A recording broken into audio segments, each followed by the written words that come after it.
The only known death in the United States from the swine flu is a toddler in Houston, and today we learned that toddler, who died at a Houston hospital, spent a day shopping at a gigantic indoor mall before he began to show symptoms.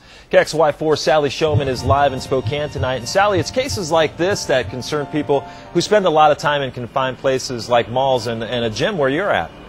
Yeah, people are nervous. In most public places that I went today, people say that, it really is the topic of conversation. It's what they're talking about. But almost everyone that I talked to today says that with only one probable case in Spokane, they aren't going to drastically alter their lives. I personally am not going to worry about it. Valerie Morgan took the bus today just like she does most other days. I'm more worried about being a pedestrian in Spokane than I'm worried about getting the swine flu. Morgan's ignoring the vice president's warnings about mass transit. If you're out in the middle of a field and someone sneezes, that's one thing. If you're in a closed aircraft, a closed container, a closed car, a closed classroom, it's a different thing. He is among the alarmists. Although Spokane Transit Authority says they don't want to overreact, they are ramping up precautions, disinfecting each bus every night rather than a couple times a week like they normally do. They also just received a shipment of masks that will be available for drivers and riders if things get worse. Already, drivers have expressed concern. One of our operators who reported his concern about one of our passengers.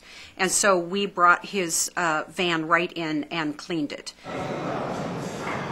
Gyms across Spokane County are also paying extra attention to cleanliness. We're trying to be proactive versus being reactive. At Oz Fitness, signs remind people to carry towels and wipe down equipment with disinfectant spray. The gym was just as busy today as any other day, but those working out seem to be vigilant about sanitizing their machines before and after use. The only thing we can do is just encourage people to constantly, clean things up. At Woodrow Wilson Elementary on the South Hill, the swine flu was the topic of conversation as parents dropped their young ones off for kindergarten. I think people are just a little worried, but not panicked to the point of keeping kids home from school. That is a good question. It appears most parents agree with Linda Branham. Local school districts say attendance at school was normal today.